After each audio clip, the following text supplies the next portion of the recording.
Hi folks, John Dunn here, RPG freelancer, publisher behind Melee Via. I'm up here today at Immortals with Mikey. What is going on, John? What is on our hands today? Well, we have just an unending supply of stairs. Unending. It is an infinite staircase, some might say. So kind of like those workout machines, those Absolutely, climbing yes. machines. We are on the treadmill. We are on the Dungeons and Dragons treadmill, in fact. And because we are going to talk about Quests from the Infinite Staircase, which is the brand new release that just dropped this week for Dungeons and Dragons 5th edition. Probably one of the last books to come out before the new iteration of the Player's Handbook and all those materials. Yeah. And it's kind of interesting that it is one of the last because this is very much a throwback product. Way back when we were first starting these chats, we talked about Tales from the Yawning Portal.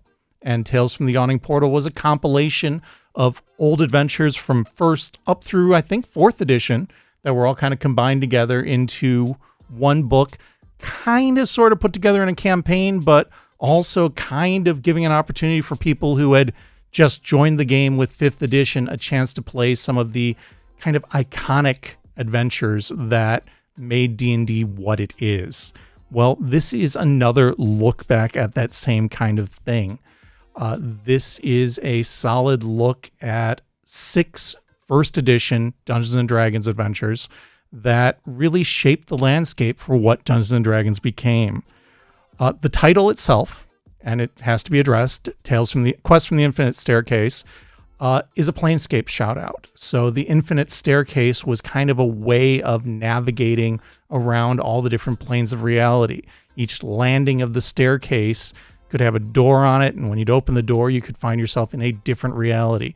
You know, kind of like the parallel Earths we get into in comic books all the time. Same basic concept. You know, in Dungeons and Dragons, you've got the Forgotten Realms, and you've got Mystara, and you've got Dragonlance and Greyhawk, and all these other iconic settings.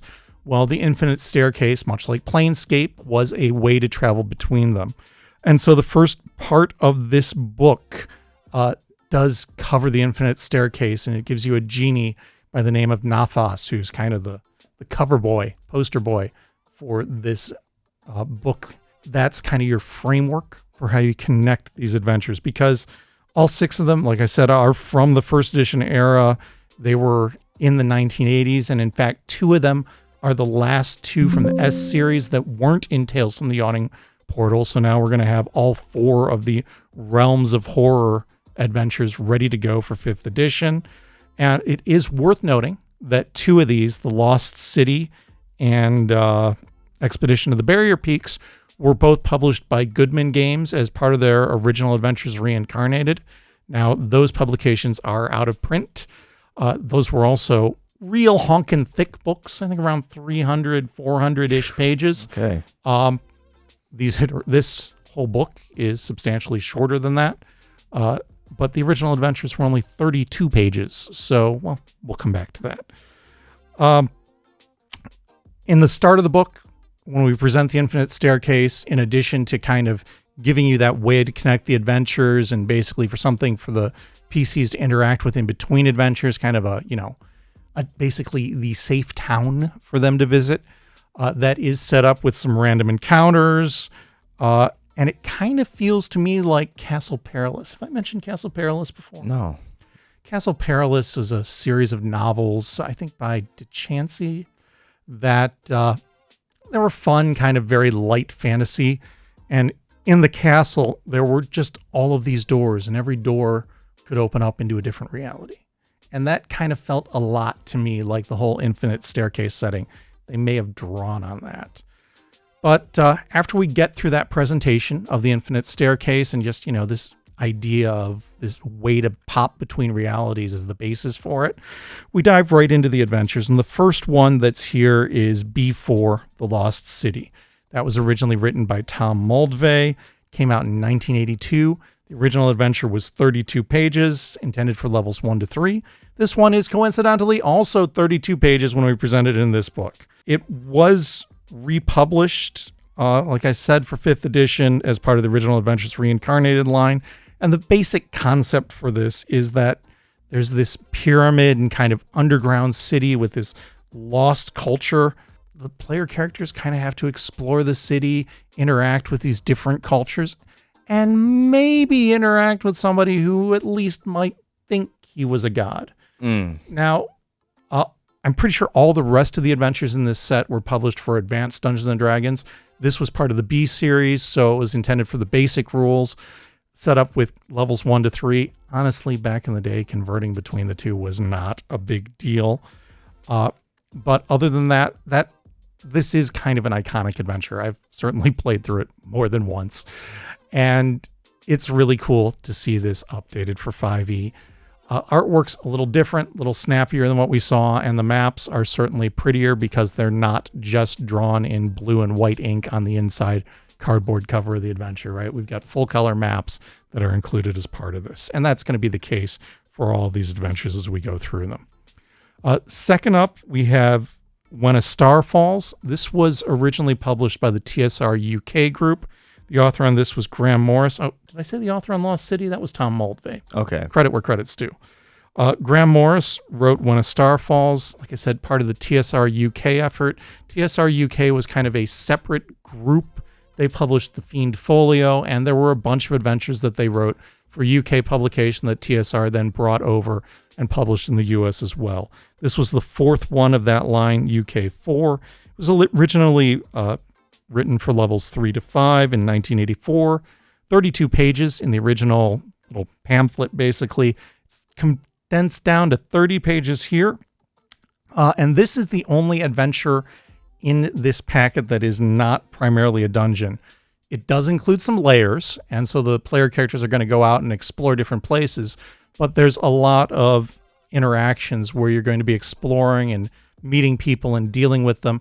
And that was kind of a theme in the two UK adventures that are published here, where they weren't just about finding somebody and killing it, but actually negotiating with people and having social interactions, which was kind of revolutionary for the time.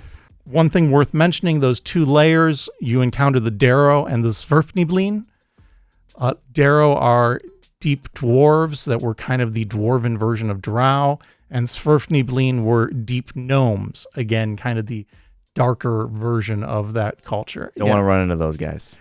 I'm more concerned about running into the Darrow than I am the Sverfniblin, but in either case, yeah, they're their own things. Interesting. Third adventure in the book is UK 1, Beyond the Crystal Cave. This was by Brown, Kirby, and Morris. Originally, again, a 32-page booklet, originally published for levels 4 to 7. This one is cut down a little bit to 26 pages. It was previously republished in 2011 with a 4th edition conversion. But what makes this one kind of iconic, like I mentioned, it's part of that UK line. And this one is really focused on diplomacy. So the characters you can actually solve this whole adventure without even drawing a sword if you want to, right? Wow. It doesn't have to be a combat-focused adventure. Instead, there's chances to interact with people and negotiate things. Of course, it's Dungeons and Dragons, so you can't always kill everybody, but that's not necessarily the most effective or safest way to go about getting through it. Fourth adventure in here is Pharaoh. This was written by Tracy and Laura Hickman. They published it for their own company before Tracy joined TSR, and Tracy was responsible with Margaret Weiss for the whole Dragonlance setting, right? So this was long before he did that. He wrote Pharaoh, and this was the first edition, or rather the first adventure in the Deserts of Desolation series. This was I3, then there was an I4 and an I5. Again, this was a 32-page adventure. In here, it's compacted down to about 26 pages again.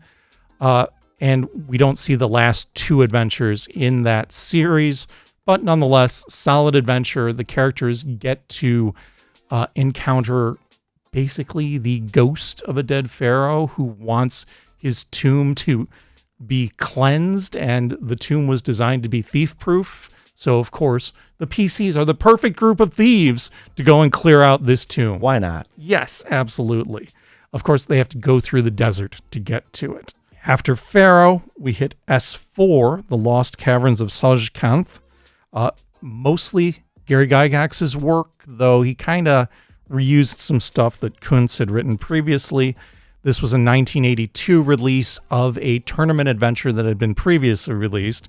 And the 1982 adventure was a 32-page adventure, and then there was a 32-page booklet of magic and magic items and monsters.